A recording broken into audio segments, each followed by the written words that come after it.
प्रशांत महासागरात होणारा बदल आणि त्याचा परिणाम थेट धाराशिवच्या शेतकऱ्यांवर हे ऐकायला थोडं आश्चर्य वाटलं असेल, पण सध्या जगभरात बदलणारं हवामान आणि मराठवाड्यात निर्माण होणारी परिस्थिती यामागे एल निनोसारख्या घटकांचा मोठा प्रभाव मानला जातोय।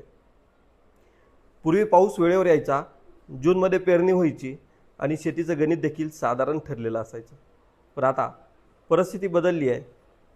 कधी अचानक अतिवृष्टी तर कधी महिनाभर पावसाचा खंड, ऑक्टोबरमध्ये पाऊस तर कधी जूनमध्ये कोरडी परिस्थिती। आणि याच बदलामागचं एक मोठं कारण म्हणजे एल निनो। एल निनो म्हणजे नेमकं काय? तर प्रशांत महासागरातील समुद्राचं पाणी नेहमीपेक्षा जास्त गरम होणं। साधारणपणे समुद्रावरचे वारे एकाच दिशेने वाहत असतात। हे वारं गरम पाणी आशियाकडे ढकलतात आणि समुद्राच्या खालून थंड पाणी वर येत राहतं, त्यामुळे वातावरण संतुलित राहतं। पण काही वर्षांनी हे वारे कमकुवत होतात आणि तेव्हा समुद्रातील गरम पाणी एकाच भागात साचायला लागतं। खालचं पाणी थंड वर येणं कमी होतं आणि समुद्राचं तापमान वाढायला लागतं। यालाच म्हणतात एल निनो। आता प्रश्न असा पडतो की समुद्रात तयार झालेला हा एल निनो मराठवाड्यापर्यंत पोहोचतो कसा? तर भारताचा मान्सून हा समुद्र आणि वाऱ्यांवर मोठ्या प्रमाणात अवलंबून असतो। एल निनो तयार झाल्यानंतर वातावरणातील वाऱ्यांचा वेग आणि दिशा बदलते आणि त्याचा थेट परिणाम मान्सूनवर होतो। म्हणजे पाऊस उशिरा येऊ शकतो, कमी पडू शकतो किंवा सर्वात महत्त्वाचं म्हणजे पावसाचं वितरण बिघडू शकतं।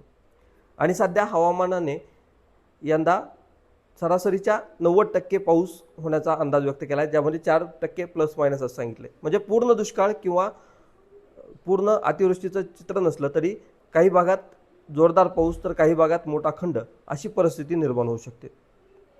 आणि मराठवाड्यासाठी हीच सर्वात मोठी चिंतेची बाब आहे, कारण मराठवाड्यातील शेती अजूनही मोठ्या प्रमाणात पावसावर अवलंबून आहे।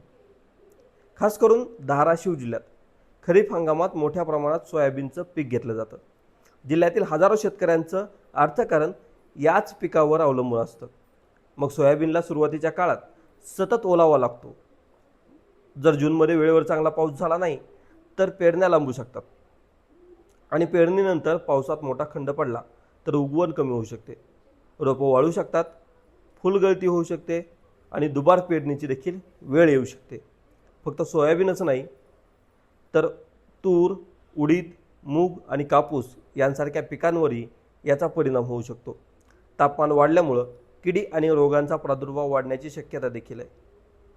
पुढच्या काळात मराठवाड्यात नेमकी परिस्थिती तयार होऊ शकते।